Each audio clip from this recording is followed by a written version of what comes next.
केंद्र शासनानं सर्व ग्राहकांसाठी 21 दिवसांचा गॅस बुकिंग कालावधी वाढवून शहरी भागासाठी आता 25 दिवसांचा आणि ग्रामीण भागासाठी 45 दिवसांचा केल्यामुळे ग्रामीण भागातील गॅस ग्राहकांवर फार मोठा अन्याय होतोय। त्यामुळे ग्रामीण शहरी असा भेदभाव न करता पूर्वीप्रमाणे 21 दिवसांचा बुकिंग कालावधी करावा। तसंच व्यावसायिक गॅस सिलेंडर वितरण चालू करा, सिलेंडर कृत्रिम टंचाई आणि साठेबाजीवर कारवाई करा, मनमानी करणाऱ्या बोगस गॅस बुकिंग दोषी एजन्सीवर फौजदारी कारवाई करा, अन्यथा कागल तहसीलदार कार्यालयासमोर चुलीवरील स्वयंपाक ठिय्या आंदोलन करण्यात येईल, अशा गंभीर इशाऱ्यांचं निवेदन तहसीलदार अमरदीप वाकडे यांना दिलं। काँग्रेसचे विधान परिषद गटनेते आमदार सतेज उर्फ बंटी पाटील यांनाही दिल्या आहेत। निवेदनात म्हटले की साम्राज्यवाद, एसिस्टीन फाईल, आर्थिक दहशतवाद यापुढे शासनकर्ते अमेरिकेपुढे सरेंडर झाले आहेत। त्यामुळे देशातील सामान्य जनतेला सध्या अभूतपूर्व LPG गॅस टंचाईला सामोरं जावं लागते। अमेरिका, इस्रायल आणि इराणच्या युद्धामुळे भारतामधील घरगुती आणि व्यावसायिक LPG गॅस पुरवठ्यावर मर्यादा येत असल्याचं दिखाव्याचं चित्रीकरण केंद्र शासनाकडून दाखवलं जाते। घरगुती गॅसचे वाढलेले दर, गगनाला भिडलेली महागाई यामुळे सर्वसामान्य जनतेचे प्रापंचिक ताळेबंद बिघडले।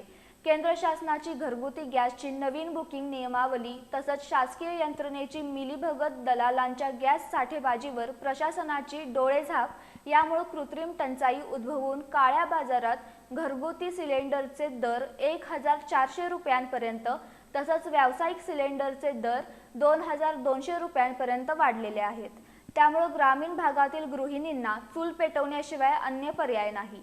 तसंच हॉटेल, रेस्टॉरंट, खानावळी, नाश्ता सेंटर, छोटी मोठी खाद्य दुकानं यांच्या व्यावसायिक गॅस सिलेंडर वापरावरील निर्बंधामुळे तसंच गॅसच्या काळ्या बाजारामुळे सर्व व्यवसाय जवळजवळ 75% बंद झाले आहेत। या व्यवसायावर अवलंबून असलेल्या अनेक व्यावसायिकांवर उपासमारीची वेळ आली आहे। गॅस सिलेंडर ऑनलाईन बुकिंगमधील तांत्रिक बिघाड, वाढवलेला बुकिंग कालावधी, अपुरा पुरवठा, या उलट गॅस सिलेंडरची वाढलेली मागणी, युद्धाची धास्ती तसंच प्रशासनाकडून साठेबाजीवर नियंत्रण आणि कारवाई नसल्यामुळे नागरिकांना नाहक त्रास, मनस्ताप होत आहे। याला शासन धोरण आणि प्रशासनाचा गलथानपणा कारणीभूत ठरतोय। यावेळी राहुल घराळ, राजेंद्र शिंदे, गणेश पाटील, अमर चौगले, मधुकर पाटील, बाबूराव पाटील, रणजित पाटील, प्रथमेश भोपळे, रमेश माने, शकील मुजावर, सावंता कांबळे, संतोष पाटील, सिद्धार्थ कांबळे यांच्यासह काँग्रेस पक्षाचे कार्यकर्ते उपस्थित होते। या ठिकाणी आमच्या प्रमुख मागण्या अशा आहेत की घरगुती सिलेंडरच्या पुरवठ्यासाठी बुकिंगचा कालावधी भेदाभेद करण्याकरता 25 दिवस ठेवायचा, जो 45 दिवस वाढला तो रद्द करावा। त्यानंतर गॅस सिलेंडरचे वितरण, व्यावसायिक गॅस सिलेंडर आहेत त्या लोकांचे धंदे बंद पडले, गॅसचा पुरवठा चालू करावा। गॅसची साठेबाजी जी आहे ती साठेबाजीवर चौकशी करून कठोर कारवाई करावी। बुकिंगचा आपत्कालीन तुटा पूर्ण केल्यानंतर तात्काळ गॅस मिळावा। एजन्सीकडून परस्पर बुकिंग होत आहे आणि त्या बुकिंगच्या निमित्तानं आमच्या टाक्या गायब केल्या, याची चौकशी करून त्यांच्या कारवाई करावी।